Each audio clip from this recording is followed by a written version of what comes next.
What is up guys, Maze here and I'm back on the mic with another video. Now I'll be showing you guys the best Warzone settings for PC and console for the new Warzone map that just dropped for Warzone Pacific. Now the new season also just came out, so I do want to give you guys the best graphics setting. Before we do get into this, make sure you guys do go down below, drop a like, hit that subscribe button, and turn on those post notifications so we don't miss a single upload on the channel. Now these settings will help you guys get a very high FPS if you are on PC, and I'm also going to give you guys a good visibility setting to make your game look a lot more vibrant and just very good looking. Since I know this Warzone Pacific map, it doesn't look too great. Like, I saw some gameplay and it's not the best color wise, so I do want to help you guys out with that. Without further ado, let's get straight into the graphics settings. Guys, so we are going to be showing the PC settings first, then I'll be going over to the console. But here are the PC settings. So the first thing I do use is full screen borderless. Now, if you do have only one monitor and you don't really multitask, you just put it full screen. This will give you a better FPS. But I do recommend, if you're running multiple screens, which I am personally, I am using full screen borderless. Now, this is just how many hertz your monitor is currently running at. So for me, I have a 165 hertz monitor, so mine's gonna be at 165. So you can set that to however much you want, whatever your monitor supports. Now for the render resolution, now if you're running above, if you have like a 4K monitor or 1440p monitor, I do recommend you bump this up to like 120ish. But if you do have a 1080p, keep it at 100. Now for dynamic resolution, this is really not necessary. This is just gonna help you get this desired frame rate that you want, but is also gonna affect your game. So it's gonna look, your game quality is gonna really be affected. But if you do have a low-end PC, I'd really do recommend you use this setting right here. Now if you want to use this setting, you can set this to enabled, and then you can set this to however many frames you do need in your game.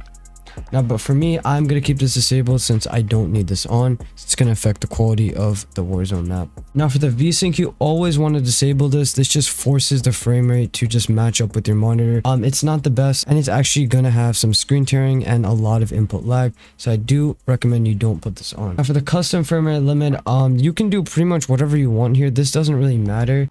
I personally have unlimited on, so just so there's no really limit to how many frames I can get in this game. For the brightness, this is very debatable. I've seen a lot of people have different types of brightness throughout different CODs. Honestly, you just really need to keep this at barely visible. That's the best setting you can have right now. You don't want to mess with this. You don't want it too dark, and you don't want this middle box too bright.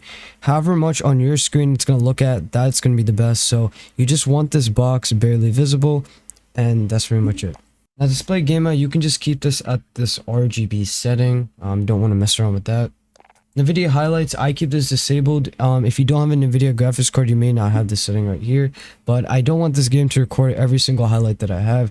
It just takes up a lot of storage in my PC. For the NVIDIA reflex low latency, either you can keep this enabled or boost. Personally, I don't keep it at boost just because my GPU temp just skyrockets, and I don't want that, so I do just keep it at the enabled setting. Alright guys, so here are the quality settings with field of view that I'm about to give you. Now I'm using 108 field of view. I've been using this for a while on Vanguard, Warzone, and Cold War, and I've just been used to this a lot, man. I feel like this is very perfect. It's not too high or not too low, and I feel like I can see a lot of the map with this setting right here. My aim or absolutely nothing is affected for me. I'm very accurate with this, with any of my weapons when I do have this on. Now ADS field of view, this is also very debatable. I see a lot of people have this between independent and affected. I do recommend keep it affected just because the independent setting is just going to make this make your game a little bit weird when you're shooting at people, and I think it affects your recoil a lot in this game. It's going to make you not accurate at all. I do recommend just stick it affected. Don't really mess with this right now. Now camera movement, this is actually a new setting they did just implement. I do recommend keep it at the least, which is 50%. So your game, your whole camera and your whole movement, it's not shaking. I feel like this is just going to ruin the movement system in this game. And if you do have it on high, you're going to miss out, man. You're going to miss out on a lot of enemies just right in front of you.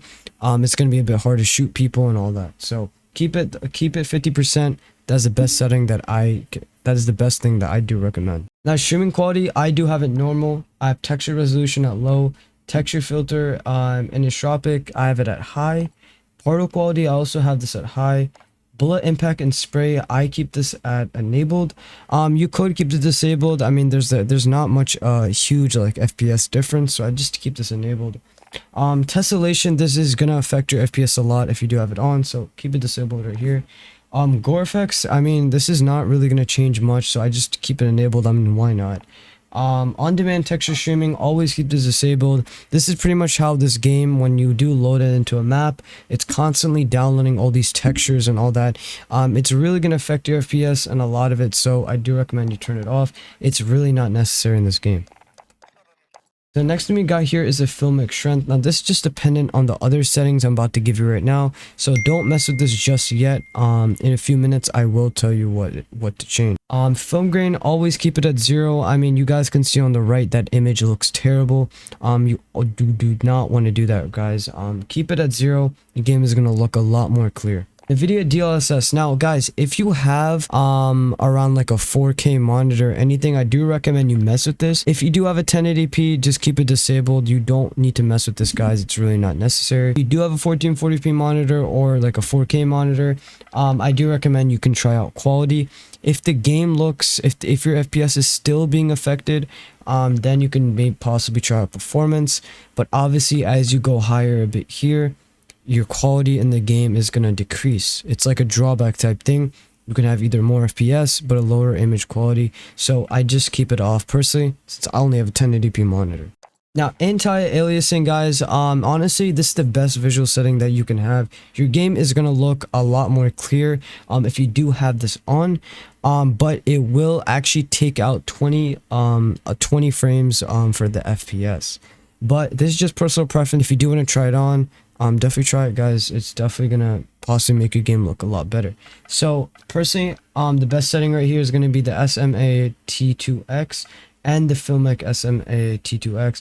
Personally, these two settings, I mean, this is just the highest, but over these two I don't notice a huge difference. I keep it at this one right here. I think it's the best visually you guys can have. Now quick thing, guys, if you do have this on, if you do happen to turn on the anti-aliasing, you want to put the filmic strength all the way to 0. But if you do decide to turn this off, you have to put this all the way back up to 1. Make sure you guys remember that. Now depth of field, I keep it disabled. I mean, you guys can see literally on the right, the map is a bit blurry when you're aiming in. I'm not even sure why. This is pretty much a setting. I think it's just unnecessary, but it really creates a blur effect. You don't want that, so keep it disabled. World motion blur, I also have it disabled, as well as a weapon motion blur. Shadow map resolution, keep it at low, and the cache spot shadows and the sun shadows, keep it enabled. Particle lighting, I have this at low. I think it takes out a lot of the FPS. For the ray tracing, keep it disabled. I think this is really unnecessary. You don't really need this on unless you want like really high visuals, but then again, it's also very unnecessary. Ambient occlusion, keep it disabled, as well as the screen space reflection. That's it for the video, guys. I hope you did enjoy that. If you did, drop a like, hit that sub button, turn on those post notifications. Hope you guys enjoyed this video, man. If you do want an audio setting or actually a controller setting for the new Warzone map, please make sure you guys do drop a like on this video, and let's actually try to get to, if we can get actually around 25 likes, I will drop a sound and the controller setting video for this game. So I will see you guys in the next one. Thanks so much for watching. Peace.